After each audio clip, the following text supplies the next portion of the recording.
I'd like to start off with Brandon Ingram and the way he played tonight. Really started to shoot the ball well in the third quarter, but to end up one rebound away from a triple-double, those are the kind of nights that you got to expect Brandon to perform each and every night.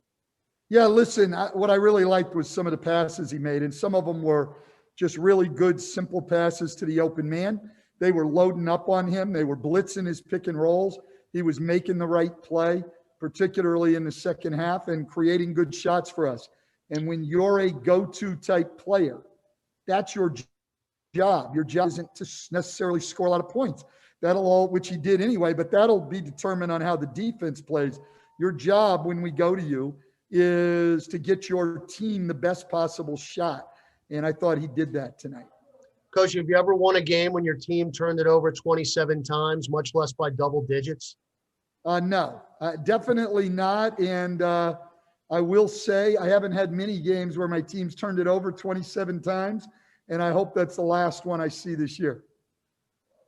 Hey, Stan, Christian Clark here with Null.com. You guys were able to force them into quite a few turnovers too. Steven was a big part of that, 4 steals, 2 blocks. Just what do you think about his activity on the defensive end? Oh, no, he was great defensively. He saved a couple of plays where our rotations were terrible and people were wide open, and he was able to basically defend 2 guys on his own. He was tremendous at the defensive end of the floor. Hey, Coach, it's Andrew from ESPN. I guess more kind of on Steven, obviously, with Zion and Lonzo kind of having foul trouble early on. It seemed like the older guys, Steven, Bledsoe, JJ, were the ones who kind of kept you afloat in the first half to kind of get you going to where the kids, I guess, could kind of come back in the second half. How important was it for those guys to kind of set the tone for you guys going into halftime and then be able to come out afterwards? Yeah, no question. The veteran guys did a great job. They weren't, they weren't as harried by what went on. Bled, I thought, was tremendous at both ends of the floor. JJ obviously did what he always does. He's on the move, getting good shots, knocking them down. And Steven, we've talked about a lot. So probably the most surprising thing, though, is calling a 27-year-old guy like Steven one of the old guys. What's up, Coach? This is Will Guillory with The Athletic.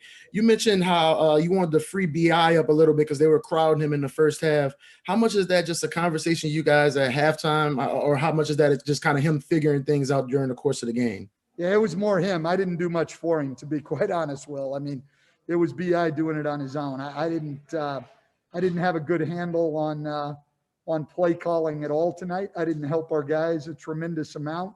But they settled down, and Brandon just started making plays out of everything he was in. Hey, Coach, this is Fletcher with NBC New Orleans. You referenced frustrating and the 27 turnovers, and you hope you never see that again.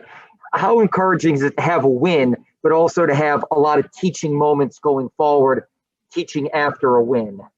Yeah, Fletcher, that's a great point. I mean, it's one of the things I've talked about a lot with my teams over the years is you have to learn without losing, because what really tends to happen is if those 27 turnovers turn into a loss, guys feel bad about it. They want to correct it, and they really go to work on it and have some focus. But a lot of times when you win, you just sort of let it go. And, you have to learn as a group not to tolerate in victory anything that you wouldn't tolerate in defeat, and learn without losing. That's how you string wins together. We got the win. We're happy with it. We did some good things. Now we've got a lot to work on. Hey, Stan, it's Tim Reynolds. Congratulations on getting the first one. Thanks, Tim.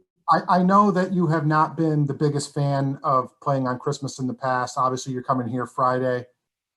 Has your perspective changed on that at all, or do you look at it as a perk for the young kids on this team? I mean, it is a kind of a big deal for players. Has your thinking on Christmas games changed at all over the years? The players really like it, Tim, and they do. I mean, I think that, they feel good about being one of those games featured on Christmas Day. I think our guys are excited about it. See you Friday. Thanks, Dan. All right. It's Stan, Scott Kushner, NOLA.com. You go through these long practices, 3 hours, and even you mentioned these guys had kind of gotten fatigued by the end of preseason. To be able to come out and get a result, to show that hard work can kind of pay off and that there is a reward to that. How meaningful is that as you go through a season and that you're not having to worry about a long losing streak or something like that to start a season after such a hard training camp? I mean, look, any win is just good. So I certainly, one loss I don't think would have set us back a lot, but it's always good to win. And certainly the first of anything is important. And so it's a good start.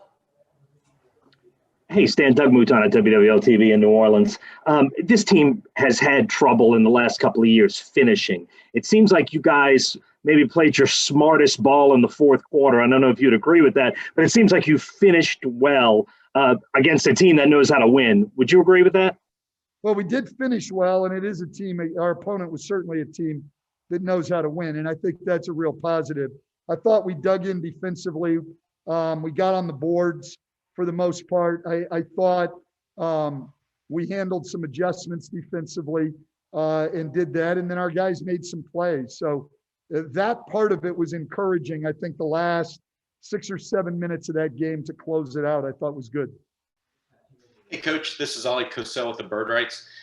Can you speak a little bit to Lonzo Ball's aggressiveness? Because it looked like it was there from start to finish. I know there was a lot of wayward turnovers at times, but he looked really determined in trying to find a shot, not just selling for the open catch and shoot variety.